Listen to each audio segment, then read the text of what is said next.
I'm told that the reason that the video and what Michael Savage says and others about jumping off the roof is that he's got a gun in his hand and he drops the gun to the ground, the rifle. That's what when you confront him on that video, it said, "Oh, you guys are missing it. He actually has the rifle. He hasn't taken it apart. He drops the rifle down, and then goes hides it." So as an exercise, maybe during the next break or right now, pull it up. Maybe it is.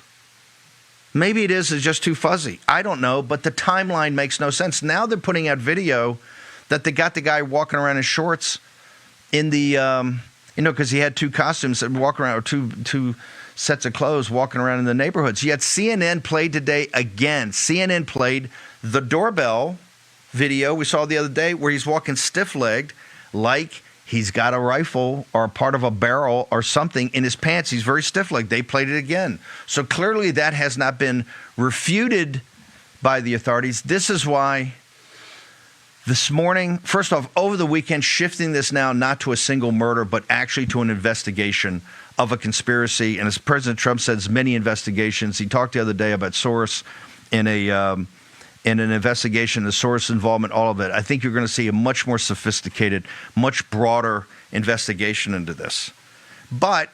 And today was a start. Cash and others went on the talk shows, particularly Fox, and they're putting out new information, DNA on the gun, all of that.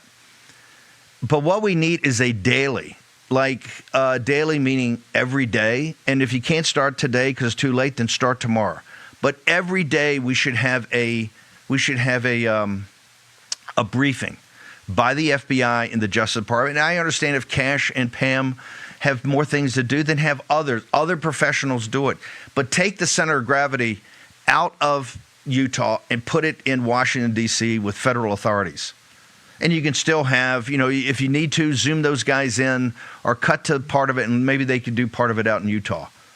But have central authority where we really know. And let's get a timeline down. Let's get it down so Michael Savage feels better, right? And Steve Bannon says, okay, now I do see the gun. I missed it for the, 2,000 times I watched that video. I missed it because I'm still missing it, and maybe it's accurate. But I don't understand the doorbell. And the car wasn't impounded. You haven't rolled up any of the Discord chat. It seems like we're being spoon-fed a narrative. And this audience is not going to take it. And we're not going to allow the martyr, Charlie Kirk, to have a situation like a grassy knoll that decades and decades and decades later we're still arguing about this. We got to get to the bottom of it and get to the bottom of it now. And it's a national priority to get to the bottom of it now. We owe it to the widow, to the children, to Charlie Kirk, his memory, and to the nation to get to the bottom of this and do it now.